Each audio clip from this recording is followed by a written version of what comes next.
Olá, telespectador da TV Prevê, está começando mais um Variedades. E nesta semana eu tenho o privilégio de conversar, de conhecer o trabalho de José Antônio Souza Filho, que é conhecido como o Missionário Souza.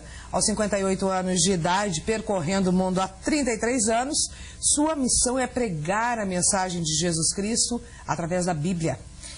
Com passagens em mais de 10 países da Europa e outros 10 da América Latina e com um impressionante currículo de cidades brasileiras visitadas, o Missionário Souza leva a mensagem de Cristo e de combate ao vício das drogas para as ruas, praças públicas, filas de bancos, presídios, hospitais.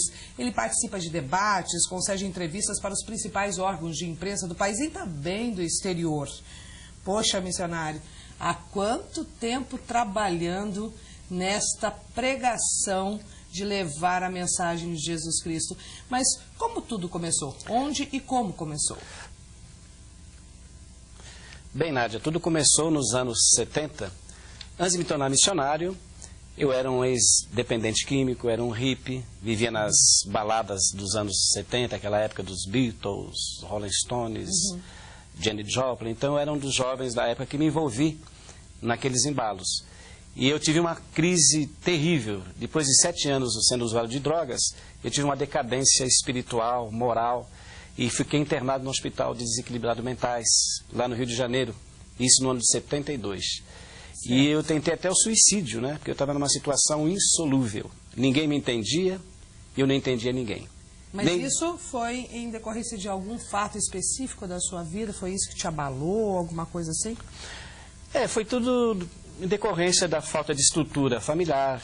Eu não tinha pai, meu pai era um ex-alcoólatra. E eu era uma pessoa que vivia sem nenhuma perspectiva de vida. Eu fui vivendo nos embalos da época, né? Porque a juventude da época era muito liberal também, né? De acordo com a oportunidade, ia lá e experimentava. Exatamente. E eu fiquei 7 anos envolvido nesses embalos e nos anos 72 para 73 eu tive uma crise, né?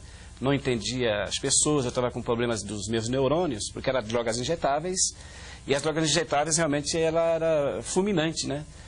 Para o cérebro, para os neurônios. Você estava acabando com a minha vida. Aí eu fui levado a um hospital, no Rio de Janeiro, Hospital Pinel, que é um hospital de desequilibrados mentais, e chegando naquele hospital eu era tratado como um indigente. Dormia amarrado, era sedado, porque eu era muito agressivo, eu queria me suicidar. Então eu tinha uma vida assim, sem controle. E com o decorrer do tempo, eu comecei a sentir medo da morte. Eu era jovem, falei, poxa, eu tenho que ter uma oportunidade para viver.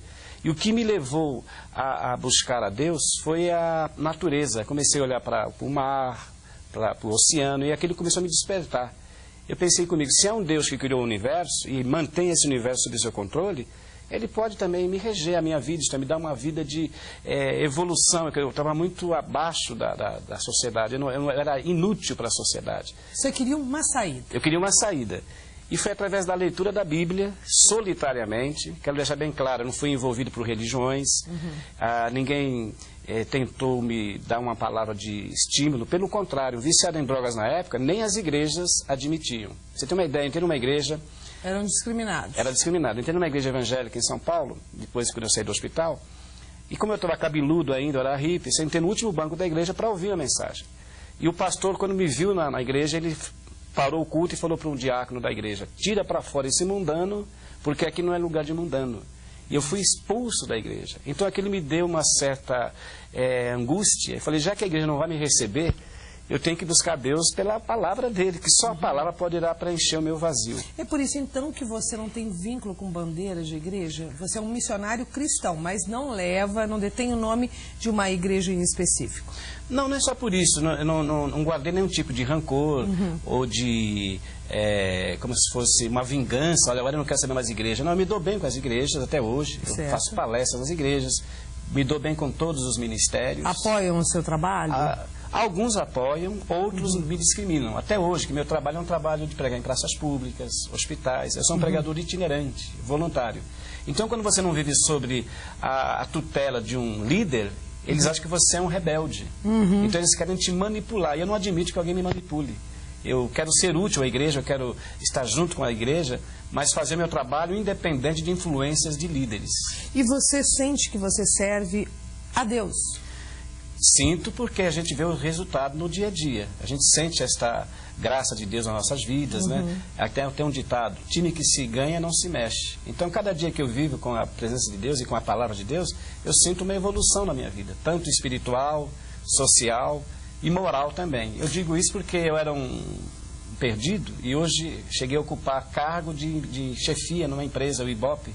Trabalhei 12 anos nessa empresa e morei muito tempo também na Europa. Então, tudo isso eu louvo a Deus porque Ele abriu essas portas. Quando da tua experiência ainda em largar o vício e todo esse... Começa, então, o conhecimento bíblico da palavra de Deus e, consequentemente, também um importante papel da natureza na tua recuperação. Exatamente. Né? O que acontece a partir daí? Olha, falando da natureza, há um salmo do rei Davi, Salmo 19, e o verso 1, Davi diz o seguinte: os céus manifestam a glória de Deus e o firmamento anunciam as obras das suas mãos. Então você vê que Deus usa a própria natureza na recuperação. Na recuperação, e para inspirar o ser humano a entender que Ele é amor e que Ele está pronto a abençoar. Davi também dizia uma vez: eleva os meus olhos para os montes, de onde me virá o meu socorro? O meu socorro vem do Senhor que fez os céus e a terra. E realmente isso cumpre na minha vida, como na vida de milhares de pessoas espalhadas pelo mundo todo. E a natureza sempre está num papel muito importante, seja na recuperação da cura de uma doença, na recuperação de um drogado, enfim. É verdade. E você começa, então, um caminho itinerante pelo Brasil e até pelo exterior. Como é que foi esse Projeto Brasil? Você percorreu, assim, centenas de cidades, foi mais envolvido pelas capitais, pelas grandes metrópoles. Qual que foi esse projeto de 2002? Olha, esse projeto de 2002, ele começou numa sala, no escritório lá em São Paulo. Eu estava sozinho no escritório de uma missão. E tem um mapa do Brasil. E comecei a olhar para o mapa, ver lá os estados brasileiros e Deus me colocou no coração: eu quero que você agora visite a todas as capitais brasileiras e até os dias, né? 12 dias em cada capital. 12 dias em cada uma delas. Eu levei 1 ano e 6 meses percorrendo todo o território brasileiro. E aí todas as capitais do país. Todas. E fora as outras cidades, fora da capital. Eu visitei muitas cidades também fora das capitais, né? Como agora grandes centros, no caso. Os grandes centros. E alguém já me questionou: mas como é que você se manteve para correr todo esse o território brasileiro? Quem é que te deu respaldo financeiro, apoio? Exato. Você vê como é interessante as coisas de Deus, né? Nenhuma igreja se prontificou a apoiar esse meu trabalho. Quem me deu apoio financeiro foi um empresário. Eu estava fazendo um trabalho na Praça Ramos de Azevedo, em São Paulo. Eu prego o evangelho há muitos anos nas praças públicas. Nas praças. Filas de banco. Filas de banco, filas no caso, no INSS, tem os doentes ali para serem consultados. Eu aproveito e dou uma mensagem para aquelas pessoas. Nos trens, metrô. Não é sempre. Quando eu vejo a oportunidade, eu procuro com cautela para não se tornar uma pessoa até às vezes fanática na interpretação da sociedade. Tem que pegar com cautela e também com equilíbrio. Porque, infelizmente, hoje há muitos distúrbios nas igrejas, né? É porque você pode ser bem recebido ou não. Exatamente. De acordo com a sua posição também. Você não pode agredir as pessoas, impor... Mas você pede para pregar ou você simplesmente chega e prega? Aí eu simplesmente chego e prego. Eu não tenho, assim... É preciso coragem para isso, hein? Não é coragem, mas é motivação daquilo que eu recebi. Jesus falou: de graça recebestes, de graça dai. Eu falei: se Deus me deu uma paz, uma liberdade, e essas pessoas estão precisando dessa liberdade, dessa paz, um conhecimento, eu tenho o dever de passar para a sociedade aquilo que eu recebi. É como diz o apóstolo Paulo: ai de mim se eu não pregar o evangelho, porque a mim foi-me imposta esta obrigação. Então, o missionário é um dever que ele tem de servir o seu semelhante. Mas você já foi enxutado de algum lugar? Você já foi mal recebido? As pessoas já te rejeitaram? Não prega aqui. Já, me lembro até, foi em Porto Alegre, na Praça da Redenção, uma praça enorme, né? E lá tinha um pessoal tocando pagode, rodinhas, pessoas, famílias inteiras, como se fosse o Ibirapuera, em São Paulo. Certo. E eu tenho um megafone, então eu fui no meio da praça e abri o som e comecei a pregar o evangelho. Depois de uns 5 minutos eu estava pregando, veio lá uns 4, 5, até alcoolizados. sai daqui que ninguém está afim de ouvir essas palavras, você está incomodando o nosso ambiente. Só que eu resisti. Eu falei, eu vou ficar aqui que eu estou num país livre, eu tenho liberdade de expressão e a Constituição me dá esse direito. Eu não estou aqui ofendendo ninguém, estou apenas apresentando uma mensagem de Cristo. E Jesus disse, quem quiser ouvir, que ouça. Vocês não são obrigados a me ouvirem. Agora, eu não vou sair daqui porque eu não sou nenhum bandido, não sou marginal. Aí veio até um policial para me dar a cobertura e eu preguei a palavra e fiz o trabalho. Eis uma das tantas características que torna esse país um país maravilhoso. A liberdade de expressão, de crença e de religião. Né? É verdade. E aí você continuou o seu Continuei trabalho. pregando e saí em paz, né? Desejei para a sociedade lá de Porto Alegre bastante felicidades, não saí com nenhum tipo de arranhão, né? Isto é, ninguém me agrediu, porque Deus protege, né? Protege mesmo. E a gente louva a Deus porque essa missão não é para a gente fazer dela um trampolim religioso. Mas voltando ao empresário que te ajudou neste projeto Brasil, o qual você percorreu todas as capitais do país. Correto. Aconteceu que eu estava pregando lá na Praça Ramos de Azevedo e um funcionário dele, vendo o meu trabalho, ele ouviu a mensagem até o final e ele falou para o seu patrão, né, que é o Edilson Lopes, um empresário de uma grande empresa de consultoria. Você tem uma ideia, o escritório dele fica na Avenida Paulista, que é o centro mais importante da América Latina financeiro. E ele falou, olha, conheci um pregador do Souza e muita gente ouvindo ele. E ele passou para ele a minha dinâmica de pregação. E ele falou, então dá o meu cartão para ele e fala que eu quero conversar com ele. Aí no dia seguinte esse jovem me deu o cartão e eu fui até o escritório do empresário, Edilson Lopes.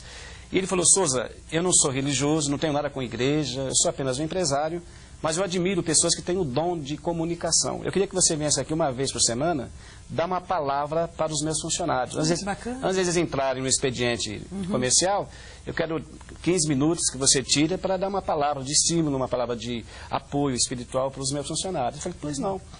E fui lá fazer essa palestra para os funcionários e com o decorrer do tempo ele começou a sentir um resultado satisfatório, né?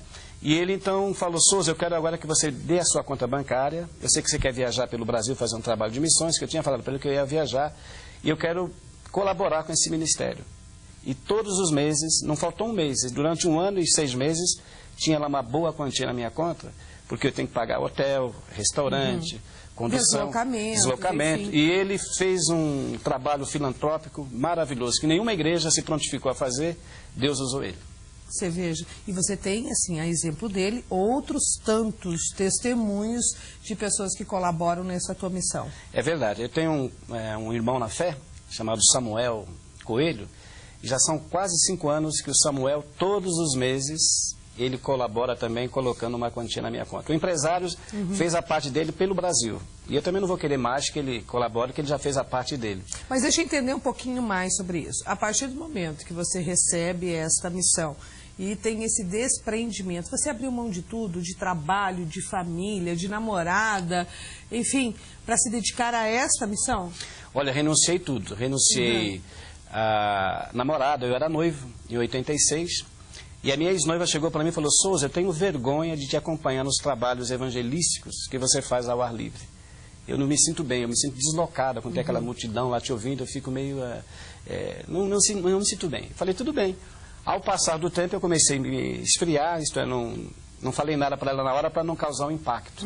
Mas 1 mês, 2 meses, aí eu fui me afastando dela e chamei a sua mãe, expliquei que eu estava decidindo a não me casar mais com a sua filha, com a filha dela, e ela aceitou. Foi um trauma, claro que eu sofri muito, né, porque eu amava ela.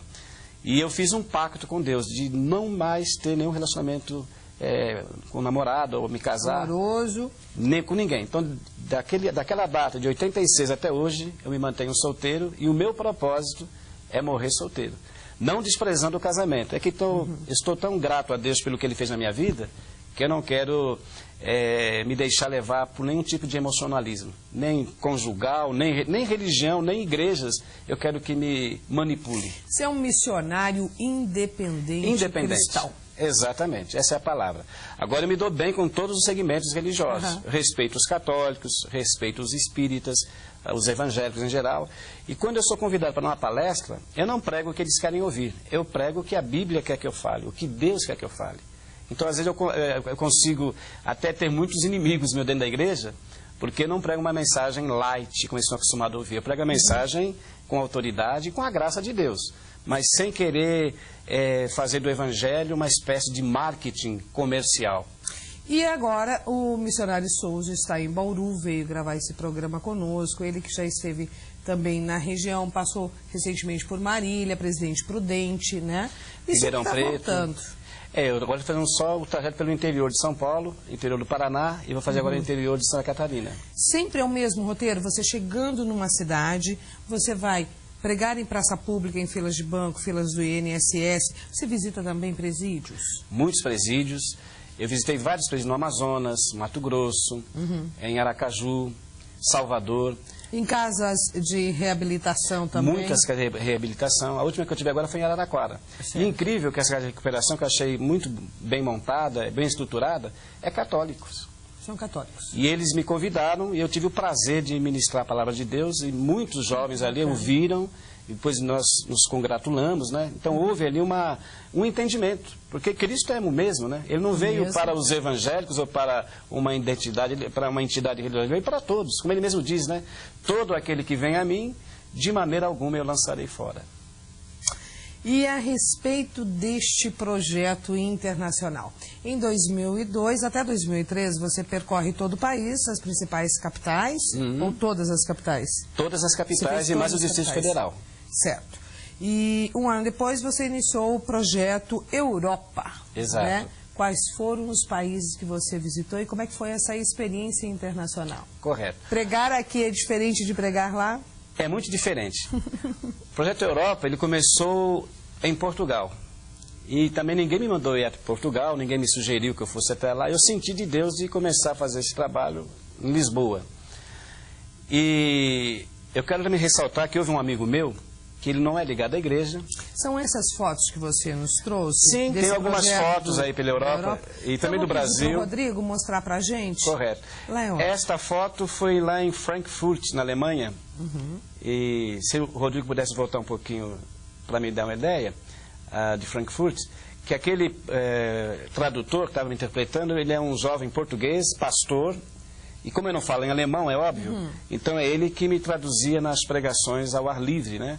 Certo. E outros países também, e outras cidades como Stuttgart, ele foi um dos intérpretes. Ele era um ex-viciado em drogas também, e hoje é um pastor bem sucedido lá na Suíça. Depois dessa imagem nós temos outras. Isso, essa aqui já é no Brasil, em Belo Horizonte, foi no ano passado, na Praça 7 de Setembro. Você tem uma ideia, Nádia? A gente abre a Bíblia sozinho, sem nenhum tipo de aparato musical, não faço teatrinho, nada para chamar. Às vezes não tem ninguém do seu lado. Ninguém, as pessoas estão andando normalmente para seus empregos, aí, seus escritórios. Aí daqui a pouco começa a se aglomerar. Só que leva uns 10, 15 minutos para as pessoas começarem a sintonizar o que eu estou falando. Porque no começo elas estranham alguém numa praça pregando o evangelho. Certo. Mas muita gente em Belo Horizonte foi bem receptiva, né? E recebeu a palavra de Deus ali. Vou pedir para o Rodrigo colocar mais imagens, olha aí mais uma. Esta já é uma pregação em Genebra, na Suíça, porque além de eu pregar nas praças públicas... Essa aí já França. Essa aí é no Arco do Triunfo, em Paris, né? Onde eu morei 5 meses. Aí é na Praça da Sé, em São Paulo. Você vê quantas pessoas ouvem, né? Aí já em Londres, no ano de 91, que eu também estive na década de 90 em Londres, né? Aqui foi no ano de 2007, em frente ao Teatro Municipal. Ali é uma pregação na igreja de Londres, na Inglaterra. Aí já é em Manaus, no Amazonas, né? Culto ao ar livre, no ano de 2002. E aí é uma foto antiga, 1980, onde eu pregava em frente à Bolsa de Valores. Então naquela época eu já pregava o evangelho. Comecei a pregar desde o ano de 75. E até hoje estou no mesmo propósito de pregar a palavra de Deus nas praças, nas ruas. E é onde Deus me mover, né? Então eu louvo a Deus porque faz parte do cristianismo. Esse é o ator Dado Dolabella, foi no ano de 2003. Ele fez uma peça sobre Jesus Cristo, que a Rede Globo ela envia lá os seus atores para fazer peças na Paixão de Cristo. Eu aproveitei, fui até o hotel, dei um livro para ele, que eu sou escritor, um livro que eu escrevi, e falei um pouco do verdadeiro Jesus para ele, né? Certo. Espero que ele tenha captado aquelas palavras. Mais outra imagem ali. Esta imagem foi no ano de 2007, o ano passado, foi em Buenos Aires. Eu estou ali no meio. Todos aqueles jovens são ex-dependentes químicos. Ou uma parte deles ainda são, estão se recuperando. Eu era um dos pregadores para a juventude ali de Buenos Aires. Ali sou o único brasileiro no meio daquela turma ali, né? Todos eles Muito bacana esse trabalho. São argentinos, né? E eles se sentiram muito bem, houve uma grande afinidade entre nós, né? A gente joga futebol depois, o lazer, né? Então, eu louvo a Deus porque em qualquer país que você vai, você tem aquela união, aquela identificação com as pessoas. O projeto Europa envolveu quantos países e quantos anos? Olha, ele envolveu 10 países e eu fiquei 2 anos e meio correndo vários países da Europa. Eu fiquei lá 5 meses num país, 7 meses. Você começou por Portugal, depois foi para... Depois eu fui para a França. E eu quero ressaltar que quando eu cheguei em Portugal, eu fui com um propósito só pregar em Portugal. Só fazer a Lisboa e o Porto. E o dinheiro começou a acabar, porque lá é tudo caro, né? A moeda é muito forte, que é o euro. E eu entrei, não vou dizer em desespero, mas eu fiquei preocupado. Falei, poxa, eu não quero voltar para o Brasil sem terminar essa etapa. Eu queria ficar um tempo longo, né? E o dinheiro começou a acabar e eu fiz uma oração a Deus, para que Ele me desse uma direção. E Deus preparou um pastor brasileiro chamado Brasil Palumbo. Ele me conheceu e ele me apresentou uma missão. Essa missão chama Remar. A Remar está em 58 países. Remar. Remar. Isso. Remar significa recuperação de marginalizados. Eles são evangélicos. E o presidente é o senhor Miguel Dias, pastor Miguel Dias, que é de uma igreja lá na Espanha. Muito bem, para resumir, ele me apresentou para a Remar de Portugal, eu mostrei essas fotos de pregações pelo Brasil e o pastor ficou muito identificado com o meu ministério. Sensibilizado. Sensibilizado. Ele falou, Souza, você é bem-vindo aqui na nossa missão, você vai ter roupa lavada, hospedagem, alimentação, não vai te faltar nada. Contanto que você coopere com o nosso trabalho aqui, que nós pregamos para muitos viciados pelas ruas de Portugal, e que você fosse um evangelista conosco, é claro. Você fez parte do Remar Fiz então, parte, tempo. exatamente. Eu fiquei 7 meses lá. Aí eu falei para a direção de Portugal que eu queria visitar outros países. Então eles falaram, Souza, qualquer país que você quiser, nós passamos um fax, mandamos um e-mail e eles vão te receber. E foi dito e feito. Fui para Paris, já tinha lá alguém me esperando na rodoviária, que eu fui de ônibus. Mas todos do projeto Remar? Todos do Remar. Então, cada país tem lá um pastor, tem um responsável. Então, foi passando de pastor para pastores, né? Então, eu visitei esses 10 países. Primeiramente, agradeço a Deus. E depois, esta missão Remar. Você não contou todos os países ainda? Eu estive em Paris, depois eu fui para a Suíça, né? Estive em Zurique, Genebra. Depois eu fui para Bélgica. Depois a Áustria, depois eu fui para a Itália. Itália eu fiquei em 3 cidades. Turim, aliás, 4 cidades. Turim, estive em Roma, Milão e Firenze, né? 5 meses mais ou menos correndo. Como é que foi conviver com tanto contraste, não só dos povos, mas especialmente da cultura e também da religião? Como é que é pregar o Cristo para alguns países onde a presença do cristão é muito pequena? Exatamente. Concordo com você. Deus me deu estratégias. Por exemplo, na Itália, eu escrevi um folheto em português, uma mensagem, e um amigo meu traduziu para o italiano. Como eu não falo muito bem italiano, eu parava as pessoas nas ruas e dava uma introdução, né? Jesus te ama, tua vida é importante, e aquelas palavras rápidas, e dava um folheto traduzido para o italiano. E as pessoas, eu abordando e dando esses folhetos. Então, o meio da pessoa ser envolvida, não com a religião, mas com uma mensagem. Pra você ter uma ideia, eu vou falar rápido. Eu parei numa frente de uma faculdade, lá em Turim, e eu vi uma moça muito triste na porta da faculdade, um semblante muito triste. Eu me dirigi a ela e falei, olha, Jesus te ama, e dei um folheto. E ela não falou nada, ela ficou assim, estática. E eu fui indo embora. Aí depois ela deu um grito, ei! Aí eu olhei para trás e falei assim, grate, isto é, graças, né, isto é, obrigado.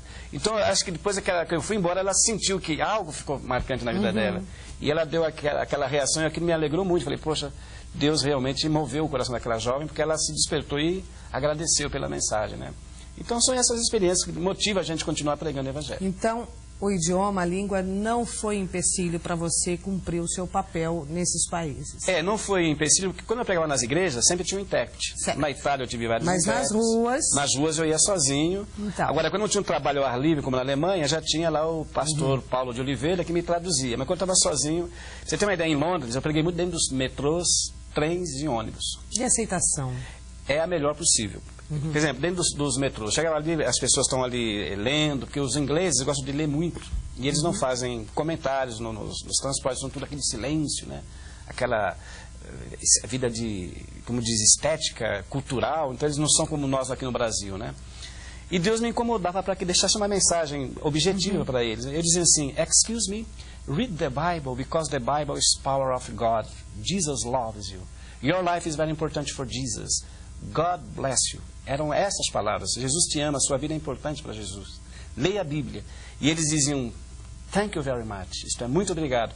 Por que isso? Os terroristas, eles atacam os meios de transporte. Você não viu agora lá em 2005? Mataram 57 pessoas. Aí eu penso comigo, se os terroristas da Al-Qaeda têm a petulância de fazer atentados dentro dos meios de transportes, por que eu não posso falar de Jesus no meio dos transportes? Porque alguém acha que é uma loucura. Mas é a estratégia que Deus nos dá também.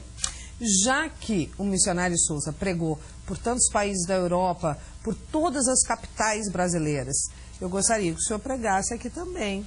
Mas Sim. tem que ser rapidinho que o programa está acabando. Tem uma mensagem curta, mas que possa chegar ao nosso coração, Claro. da mesma forma que chegou a tantos? Exato. E é um prazer, então, Nádia, e aos telespectadores do programa Variedades, eu quero deixar bem claro que o meu objetivo é única e exclusivamente apresentar a palavra de Deus como tema central da fé cristã. Uma vez Jesus diz, nem só de pão viverá o homem, mas de toda a palavra que procede da boca de Deus. Eu lamento que hoje nos segmentos religiosos ou evangélicos há muito disparate, isto é, como diz, muita vaidade, guerras e vaidades, e cada um quer apresentar a sua doutrina, né? Hoje é uma doutrina que eu não aceito em hipótese alguma, a chamada teologia da prosperidade. Hoje o que está em alta é você pregar um evangelho de facilidades, né? Aquele evangelho que você vai ficar rico se você sacrificar, se dar seu tudo na igreja, como se fosse uma barganha. Isto é inadmissível na luz da Bíblia, porque Jesus disse claramente, de graça recebestes, de graça dai. Quando ele chamou os 12 discípulos, todos os 12 tinham as suas ocupações econômicas. Eram pescadores de peixes, Lucas era médico, Mateus era cobrador de impostos, todos eles tinham a sua vida estabilizada. E Jesus disse-lhes, deixa tudo, deixa essas redes, né, deixa as suas atividades e vão pregar o Evangelho. Ide por todo mundo e pregar o Evangelho a toda a criatura. E ele advertiu-os, não levais prata e nem ouro nos vossos cintos. Então eu penso comigo, se os apóstolos, que eram a nata do cristianismo, não tinham privilégios econômicos e não viviam uma vida de estabilidade econômica, por que hoje nós vemos nos dias atuais pessoas pregando aquele evangelho apenas como se fosse uma moeda de troca? Você quer ser bem-sucedido, você tem que fazer alguma coisa na igreja, você tem que sacrificar.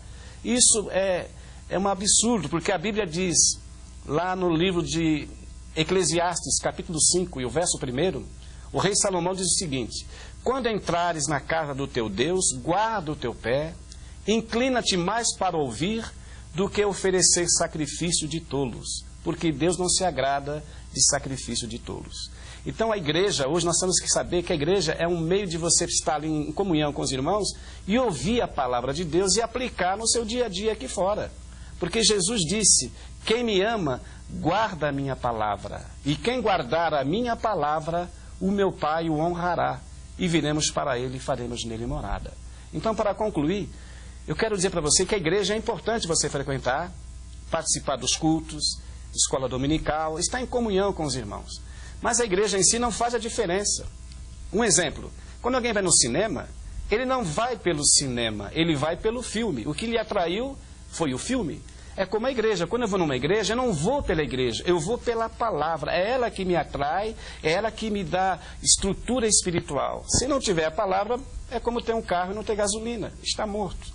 E falando em igrejas, hoje há igrejas que, para chamar a atenção dos jovens, principalmente, para encher a igreja, tem culto de todos os níveis, para todos os gostos, como terapia do amor. Isto é um absurdo. Venha, meu irmão, como dizem aí, né? Encontrar tua cara à metade, encontrar tua alma gêmea. E as músicas não são nem músicas evangélicas, são músicas do mundão, né? Como diz, né? Leonel Richie, George Michael, Madonna, os brasileiros Chitãozinho e Chororó, Bruno e Marrone, num culto evangélico. Isso é uma abominação aos olhos de Deus. Para concluir, o apóstolo Paulo diz, a fé vem pelo ouvir, e o ouvir pela palavra de Deus. Então, o que eu sugiro a você, examine na luz da Bíblia. Se você está ouvindo na sua igreja, está de acordo com a Bíblia. Se não estiver de acordo com a Bíblia, sai fora, porque você é livre e ninguém tem o direito de manipular a sua vida. Porque Jesus disse, conhecereis a verdade e a verdade vos libertará. Obrigada ao missionário Souza, também muito polêmico. Eu quero pedir rapidamente que o Rodrigo coloque a imagem do site do missionário Souza, www.comunicaçãogospel.com. Não tem BR não, gente. www.comunicaçãogospel.com. Você vai encontrar o histórico, o trabalho dele, mais informações sobre os projetos, tanto do Brasil, que ele percorreu todas as capitais brasileiras, e também sobre os projetos internacionais que ele desenvolveu, visitou, esteve em mais de 10 países da Europa, e também os livros, DVDs, CDs que ele tem, e de que forma você pode convidá-lo para ir à sua cidade, ministrar, pregar aí uma palavra, não é? E com uma ressalva, eu prego de graça, não cobro nada. Então tá bom, www.comunicação.gospel.com. Obrigada, missionário Souza, que a sua vida seja aí longa, para que essa pregação seja cada vez maior, mais intensa e chegue aos 4 cantos do mundo. Obrigada a você, telespectador da TV Prevê. Nossa parceria é com você.